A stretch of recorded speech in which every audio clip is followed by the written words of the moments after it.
rad performance here. So we have a pretty fun troubleshooting day today on the 87 C4 Corvette. Right now I just pulled out these 2 screws. There are 3 screws on this side panel here. So if you notice, the dash is free. You have to drop your steering wheel, and this is how you drop your steering wheel, by pushing this knob. If you don't know already, this knob has threads as well, so you unscrew it and it just comes right out. Make sure you save your hardware. This guy, mine, I think I might have to pull him. There we go. Yours might be harder to come off than this guy. He was never really fastened from the get-go. So that might be a hardship for you. But outside of that, oh, and then there are 2 more on the side over here as well. One stupidly behind the microphone.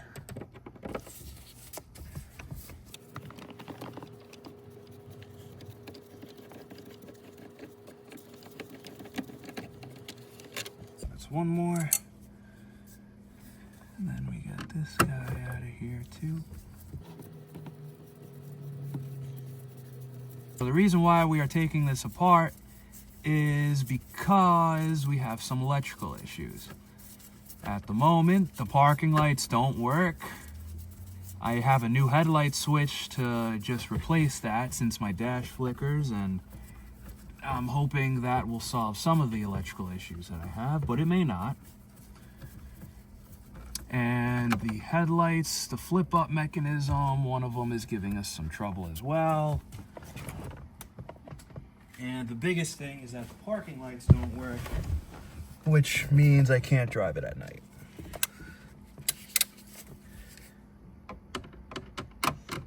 If you guys maybe have similar issues, I think this car was touched electrically with the radio and other things. However, the main issue here is that every time the alarm gets set off, even though the Vats has apparently been previously bypassed, the vehicle anti-theft system, it seems to blow either a fuse. Basically, things just like to stop working after the alarm accidentally gets sent off.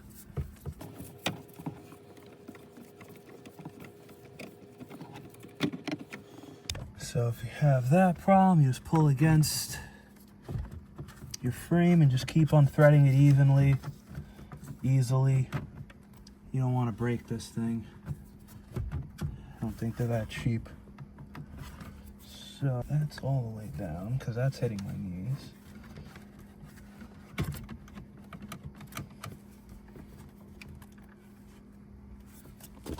So these are supposed to have, he left them. That's the thing, he actually left them out. There's supposed to be screws here. So usually it's supposed to be a screw under here, and all the way down. But the last person who worked on this did not put screws back, if you notice. Okay, so it does that. So there should be, that's how you normally take the dash apart, guys. Is those guys. You don't have to down. There you go. Pull it down. Because that thing will crack in 1 second.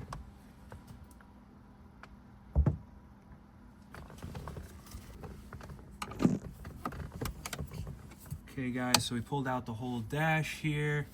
There are screws that go upward. They were already missing, but you usually have to pull those out. And then by finagling the dash and tipping the black plastic out, you're able to just kind of fold and slip out with the steering column down. Now we're gonna move to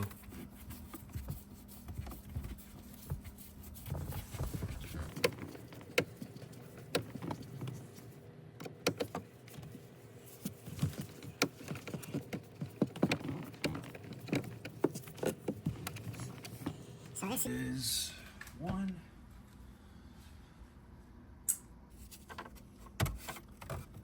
Okay, so actually that's just one screw on top there. So looks like there's going to be 4 total. And you got 2 here I got to take out.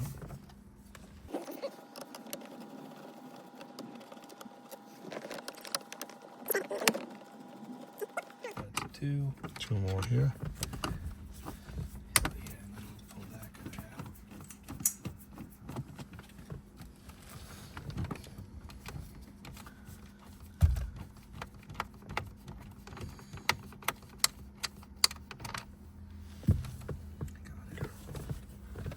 can't feel my fingers.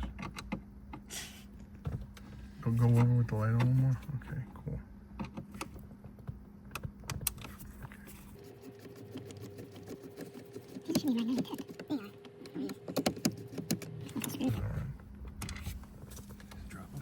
Okay, cool.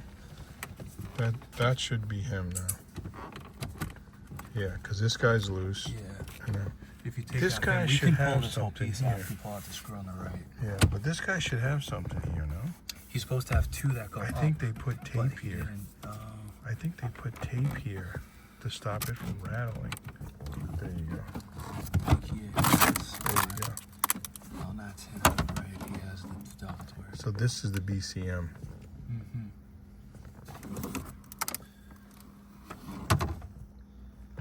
All right. And we're going to be showing you the VAT system. So this is the body control module. There's a relay behind here that we want to get to for the starter override.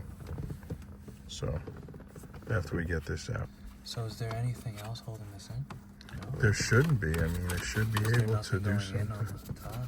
No, Okay. Yeah. No, he's moving.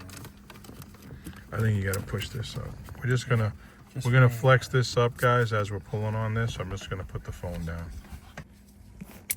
Okay, guys, so we're going to take out these 7mm bolts to get this cluster out, which is the coolant and fuel management. It has all these switches and the security information cluster.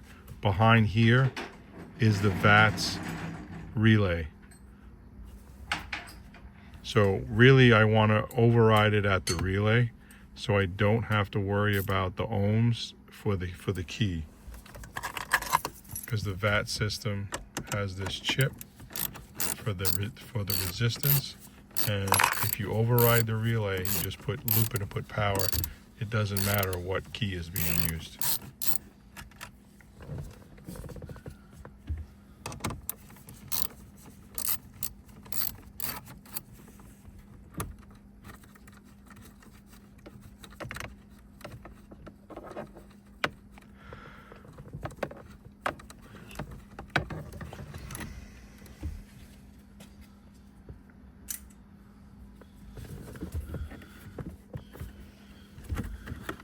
Yeah, it's a little thing. You can just slide it gingerly. Yeah, that's like one attachments. You just gotta look in the back though, see what's going on. Yeah. Just look in the back. It should have enough room to pull out. Yeah, you got room.